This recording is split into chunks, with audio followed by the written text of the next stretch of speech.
Hello friends, आज हम इस वीडियो में महेश कुमार बनवाल की एनसीईआरटी पर आधारित समान अध्ययन बुक जो 16वीं सीरीज के नाम से आई है, उस किताब से हम भारत का भूगोल अध्याय 14 प्राकृतिक आपदाएं से संबंधित मोस्ट इम्पोर्टेंट 31 एमसीक्यू को सॉल्व करेंगे। इससे पहले इतिहास मैंने पूरा कवर कर रखा है और इस भारत का भूगोल से भी 13 अध्याय मैंने कंप्लीट कर रखा है। उसका लिंक डिस्क्रिप्शन दिया हुआ है, जाकर आप दे सकते हैं या फिर मेरे चैनल पर जा करके आप प्लेलिस्ट में भी चेकआउट कर सकते हैं। ठीक है, तो चलिए फिर समय का महत्व रखते हुए शुरू करते हैं आज का पहला प्रश्न के साथ। आज का पहला प्रश्न है, इससे पहले थोड़ा सा ये जूम कर लेता हूँ आपकी सुविधा के लिए। चलिए, ये है आपके लिए पहला सवाल। निम्नलिखित में से सुनामी का प्रमुख कारण है। सुनामी का बताना है आपको प्रमुख कारण क्या है। क्या समुद्र में भूकंप आना, स्थलीय क्षेत्र भूकंप का आना या फिर द्वीप पर भूकंप का आना? उपयुक्त में से कोई नहीं। क्या है सुनामी का प्रमुख कारण? तो आप देखेंगे यहाँ पे कि जो सुनामी का जो प्रमुख कारण है वो है समुद्र में भूकंप आना। समुद्र में भूकंप आना ही क्या है, सुनामी का प्रमुख कारण है। ठीक है, वैसे आप ध्यान रखेंगे कि सुनामी आता कैसे है। तो जब कभी समुद्र तल पर भूकंप आता है या ज्वालामुखी फटता है या फिर भूस्खलन होता है तो उसमें समुद्र में क्या होता है ना, तेज़ी से हलचल शुरू हो जाता है, जिससे क्या होता है कि फिर ये सुनामी आता है। ध्यान रखेंगे। और ये सुनामी जो है, ये शब्द जो है ना, ये जापान से लिया गया है। एक्चुअली में जापान में बहुत ज़्यादा सुनामी आता है, तो जिसकी वजह से यहाँ पे ये सुनामी लिया गया वर्ड है। ठीक है, तो इसका जो सही आंसर है वो है आपका ऑप्शन नंबर ए। नेक्स्ट है, महाराष्ट्र में भूकंप आने का मुख्य कारण क्या है? वृक्षारोपण आंदोलन, अधिक रेल परिचालन, शहरीकरण या फिर कोयना बांध का निर्माण? तो देखेंगे यहाँ पे जो सही आंसर है वो है आपका डी ऑप्शन। कोयना बांध का निर्माण जो है महाराष्ट्र में भूकंप आने का ये मुख्य कारण है। ठीक है, ध्यान रखेंगे। नेक्स्ट है, निम्नलिखित में से कौन विस्तृत क्षेत्र को प्रभावित करने वाली आपदा है? विस्तृत मतलब होता है कि लगभग बहुत सारे एरिया में फैला हुआ है ना, तो मतलब क्या कि ज़्यादा फैला हुआ। ठीक है, सीधा सा अर्थ समझें कि छोटे क्षेत्र में ना होकर के बड़े क्षेत्र में प्रभावित करने वाले कारक को क्या कहेंगे, विस्तृत क्षेत्र कहेंगे। तो यहाँ पे देखेंगे जो ऑप्शन नंबर भूकंप है, ये किसी खास एरिया में आता है। ठीक है, ज्वालामुखी भी देखेंगे तो किसी खास एरिया में देखने को मिलेगा। बाढ़ भी किसी खास क्षेत्र में ही आता है, जैसे जब बाढ़ आया तो पूरे पूरे पूरे विस्तृत क्षेत्र तो ये प्रभावित तो करेगा नहीं, है ना, किसी खास क्षेत्र में प्रभावित करेगा। लेकिन देखेंगे ओजोन परत का जो क्षरण हो रहा है ये लगभग लगभग पूरे क्षेत्र को क्या करेगा, ये प्रभावित करेगा। ठीक है, तो इस हिसाब से देखेंगे कि यहाँ पे डी ऑप्शन बिल्कुल सही हो जाएगा। नेक्स्ट है, उड़ीसा का शोक किस नदी को कहते हैं? महानदी को, गोदावरी को, कृष्णा को या फिर कावेरी को? तो यहाँ पे जो सही आंसर होगा वो होगा आपका ऑप्शन नंबर ए। ठीक है, महानदी। हम जानते हैं महानदी पर ही हीराकुंड बांध बना हुआ है। ठीक है, और ये उड़ीसा की एक प्रमुख नदी भी है। ठीक है, तो यहाँ पे बाकी ऑप्शन के बारे में बात करें तो गोदावरी महाराष्ट्र से निकलती हैं। ये महाराष्ट्र से निकलते हुए देखेंगे, महाराष्ट्र से निकलते हुए मध्य प्रदेश और उसके बाद फिर ये छत्तीसगढ़ होते हुए फिर ये आपका जो तेलंगाना जो है महाराष्ट्र थी आंध्र प्रदेश होते हुए निकल करके अरब सागर में गिर जाती हैं। ठीक है, तो ये नदी उड़ीसा में तो शोक नदी नहीं बन सकती। कृष्णा के बारे में बात करें तो ये महाराष्ट्र से निकलती हैं कर्नाटका होते हुए। ठीक है, अगर ये आंध्र प्रदेश होते हुए निकल जाती हैं। ठीक है, कावेरी नदी देखेंगे तो ये भी निकलती हैं कर्नाटक से निकलती हैं ये कावेरी नदी। ठीक है, तो कावेरी नदी कर्नाटक से निकलती हैं और केरल और इधर देखेंगे आप जो आपका कर्नाटक ये तमिलनाडु है वहाँ से होते हुए निकल करके अरब सागर में गिर जाती है ये कावेरी नदी। तो यहाँ पे देखेंगे तो उड़ीसा में एकमात्र नदी है जो कि यहाँ पे महानदी को दिखने को मिल रहा है। ठीक है, तो उड़ीसा का एक शोक नदी जो है वो महानदी है। ऑप्शन से चाहते तो आप एलिमिनेट कर सकते थे। ठीक है, बाकी बात करें तो ये महानदी गोदावरी कहाँ से निकलती हैं? ये त्र्यंबकेश्वर से निकलती हैं। जबकि कावेरी कहाँ से निकलती हैं? ये कावेरी नदी ब्रह्मगिरी की पहाड़ी से निकलती हैं। जबकि कृष्णा की हम बात करें तो कृष्णा महाबलेश्वर से ही निकलती हैं। ठीक है, जबकि बात करें महानदी के बारे में तो ये निकलती हैं सिहावा पर्वत श्रेणी से जो छत्तीसगढ़ में है, रायपुर में है। ठीक है, तो ध्यान रखेंगे। और नेक्स्ट है, निम्नलिखित में से कौन सा तूफान तेज गति होने पर कम समय के तटीय क्षेत्रों में तबाही कर देता है?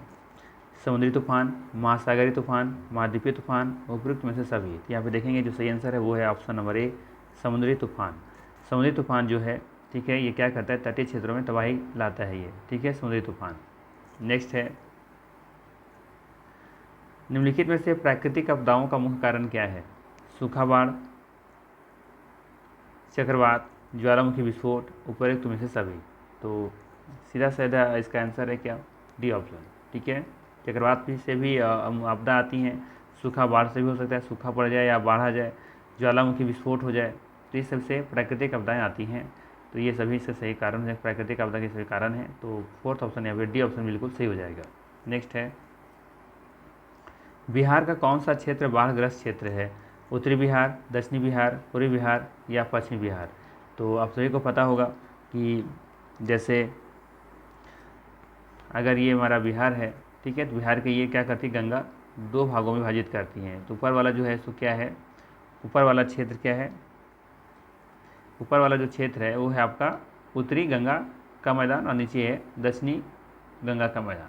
ठीक है, तो यहाँ पे देखेंगे कि ऊपर की जो नदियाँ हैं तो बहुत सारी नदियाँ हैं जो कोसी, वहीं पे देखेंगे कोसी इधर से आती हैं। तो बहुत सारी नदियाँ जो है वो हिमालयी नदियाँ हैं। तो ज़्यादा बाढ़ का जो कारण बनता है वो उत्तर की साइड वाला जो नदी इधर है क्षेत्र है वहाँ पे बाढ़ का कारण बनता है।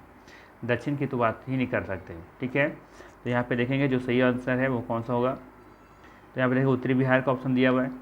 ठीक है, उत्तरी बिहार है, दक्षिणी बिहार है, पूर्वी बिहार है, पश्चिम बिहार है। ठीक है, तो पूर्वी और पश्चिम छोड़ दीजिए, उत्तरी और बिहार और दक्षिण बिहार की हम बात करेंगे यहाँ पे। तो यहाँ पे देखेंगे जो सही आंसर हो जाएगा वो हो जाएगा आपका उत्तरी बिहार। ठीक है, क्योंकि इसका कहने मतलब ये है पूर्वी बिहार और पश्चिम बिहार का मतलब क्या है, इस तरह से बांटें तो ये इधर हो जाएगा, इधर आपको पूर्वी बिहार, इधर हो जाएगा पश्चिमी बिहार। तो ऐसा तो पॉसिबल ही नहीं है।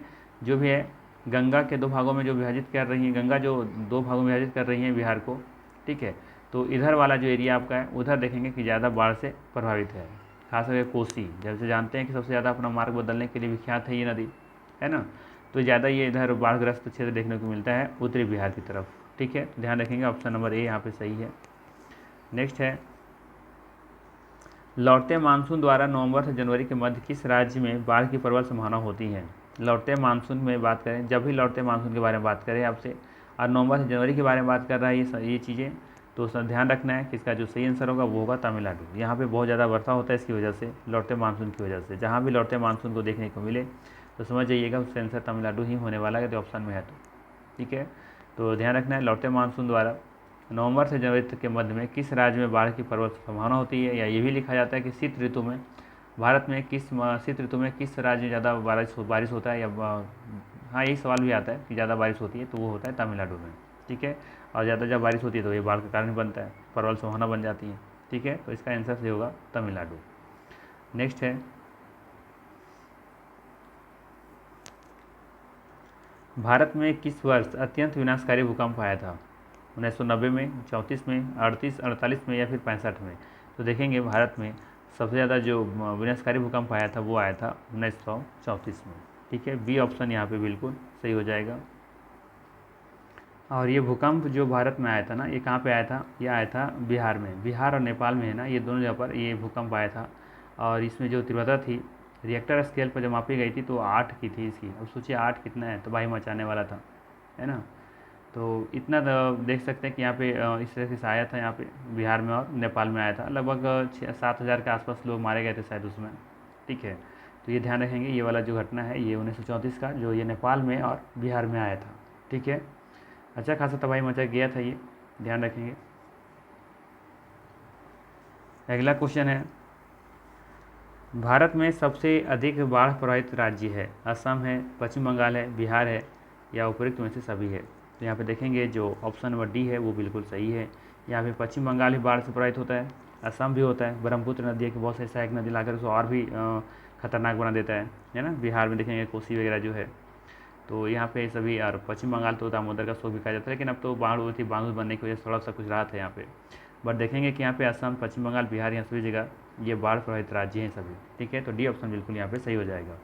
नेक्स्ट है, वर्ष 2020 में जारी विश्व के आपदा जोखिम सूचकांक में भारत का कौन सा स्थान है, 89, 90, 102 या फिर 109।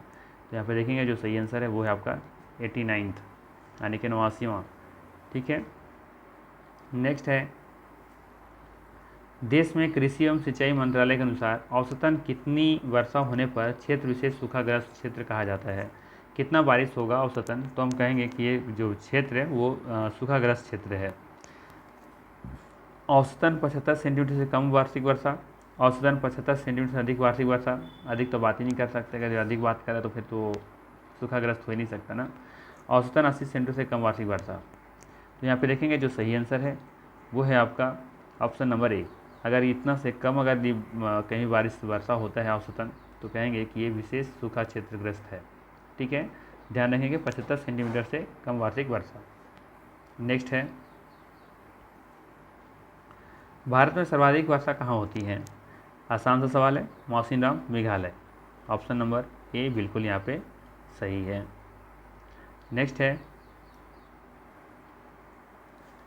नेक्स्ट है विश्व मौसम संगठन के अनुसार भारत में विश्व के लगभग कितने प्रतिशत चक्रवात आते हैं? लगभग 3%, लगभग 5%, लगभग 6%, लगभग 9%। तो यहाँ पे देखेंगे जो सही आंसर है वो है ऑप्शन नंबर सी, लगभग 6%। लगभग 6% भारत में विश्व का लगभग 6% चक्रवात आते हैं यहाँ पे। नेक्स्ट है, पृथ्वी विज्ञान मंत्रालय भारत सरकार द्वारा जुलाई 2020 में निम्नलिखित में से किसी पृथ्वी प्रणाली विज्ञान में लाइफ टाइम उत्कृष्टता पुरस्कार प्रदान किया गया है? तो ये किया गया है अशोक साहनी को। अशोक साहनी, ध्यान रखेंगे ऑप्शन नंबर डी यहाँ पे सही होगा। अशोक साहनी को दिया गया है ये लाइफ टाइम उत्कृष्टता पुरस्कार। ठीक है, चलिए आगे देखते हैं नेक्स्ट क्वेश्चन क्या है। जून 2018 में भारत का पहला आपदा जोखिम सूचकांक जारी किया गया। इसके अनुसार कौन सा राज्य शीर्ष पर है? आपदा जोखिम सूचकांक जारी जो किया गया था 2018 में पहली बार, ठीक है, तो इसमें कौन सा राज्य टॉप पर था ये आपको बताना है। यहाँ पे देखेंगे जो महाराष्ट्र है ना, ये टॉप पर था। ठीक है, तो यहाँ पे बी ऑप्शन बिल्कुल सही हो जाएगा। नेक्स्ट है, प्राकृतिक आपदा की भविष्यवाणी करने वाले ऐप का शुभारंभ करने वाला राज्य है। प्राकृतिक आपदा की भविष्यवाणी करने वाला ऐप का शुभारंभ करने वाला राज्य कौन सा है? राजस्थान, हिमाचल प्रदेश, उत्तराखंड या फिर पंजाब। तो यहाँ पे देखेंगे जो उत्तराखंड है, ये इन्होंने एक क्या किया है, प्राकृतिक आपदा की भविष्यवाणी करने वाला एक ऐप लॉन्च किया है उत्तराखंड। ठीक है, ध्यान रखेंगे उत्तराखंड। और इस ऐप का नाम है भूकंप अलर्ट। ठीक है, इस ऐप का नाम रखा गया है भूकंप अलर्ट। उसमें उत्तराखंड भी शायद लगाया गया है, उत्तराखंड भूकंप अलर्ट भी बोल सकते हैं आप। ठीक है, चलिए आगे देखते हैं। बैरोमीटर पाठ्यांक में अचानक गिरावट हो जाने से कौन सी एक मौसम दशा इंगित होती है? ऑप्शन है तूफानी मौसम, शांत मौसम, शीत एवं शुष्क मौसम, उष्ण एवं उज्ज्वल मौसम। ठीक है, तो यहाँ पे देखेंगे जो सही आंसर है वो है आपका ए नंबर। ठीक है, तूफानी मौसम। तूफानी मौसम यहाँ पे बिल्कुल सही हो जाएगा। बैरोमीटर पाठ्यांक के अचानक गिरावट हो जाने से ये पता चलता है कि तूफानी मौसम होने वाला है। ठीक है, ध्यान रखेंगे। नेक्स्ट है, इधर प्राकृतिक आपदा के बारे में दिया हुआ है, जबकि इधर प्रदेशों के नाम दिए गए हैं। कहाँ किससे संबंधित होगा ये आपको बताना है। ठीक है, बाढ़ है, भूकंप है, सूखा है, चक्रवात है, तो किससे किस में कौन सा मैच होगा ये आपको बताना है यहाँ पे।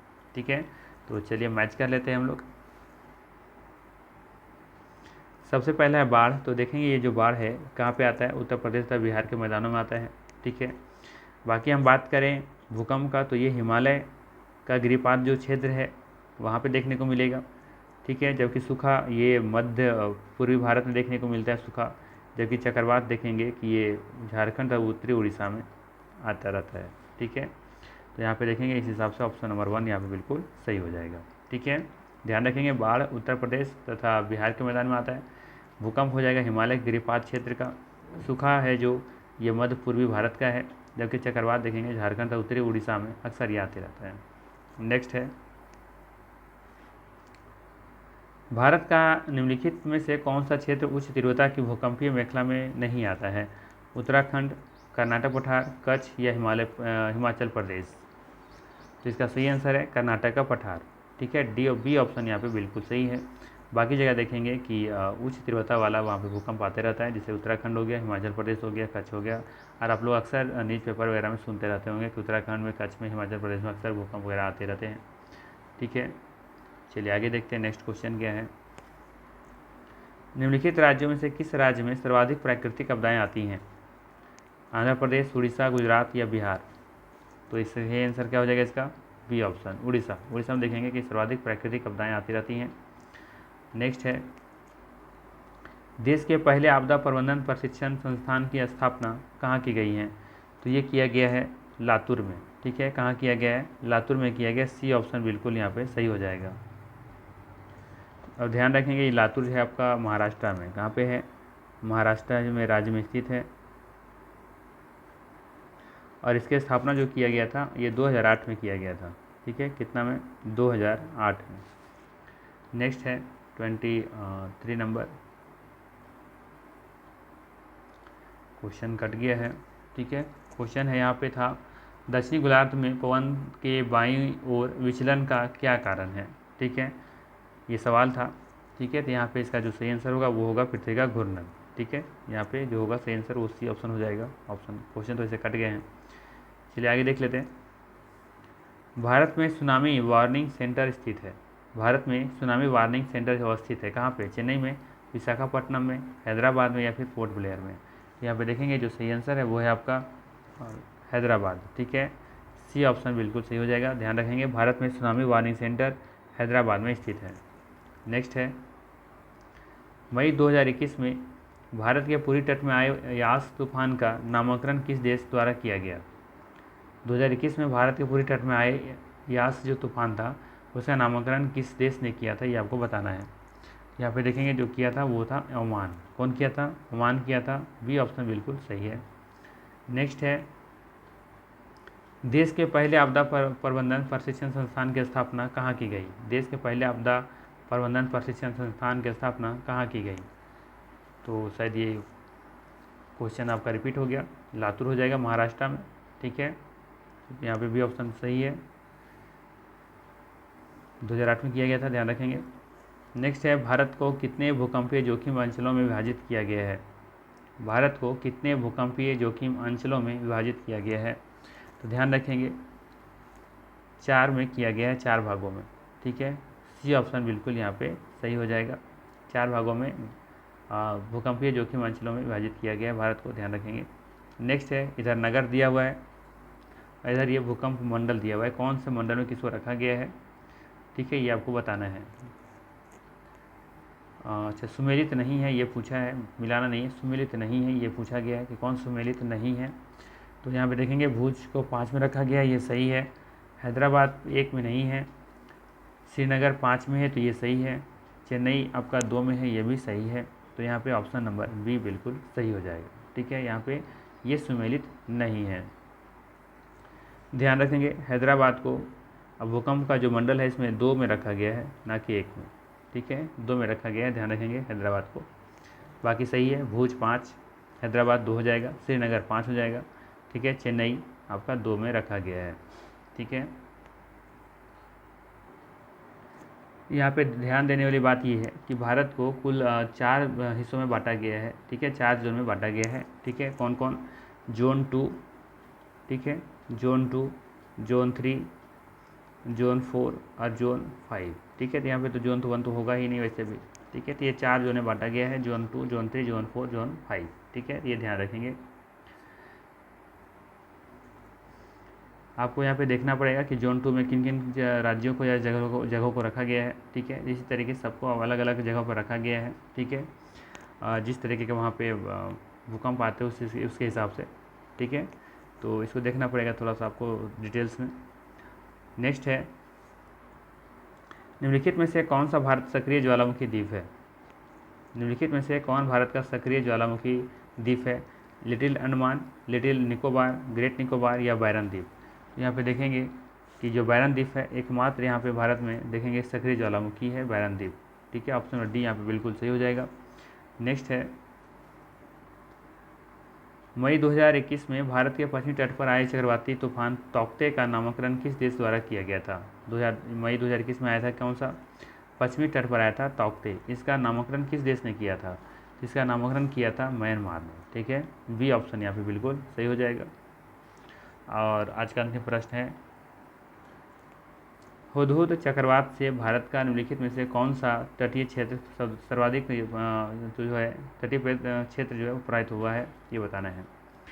फिर से सवाल सुन लीजिए, हुदहुद चक्रवात से भारत का निम्नलिखित में से कौन सा तटीय क्षेत्र प्रभावित हुआ था।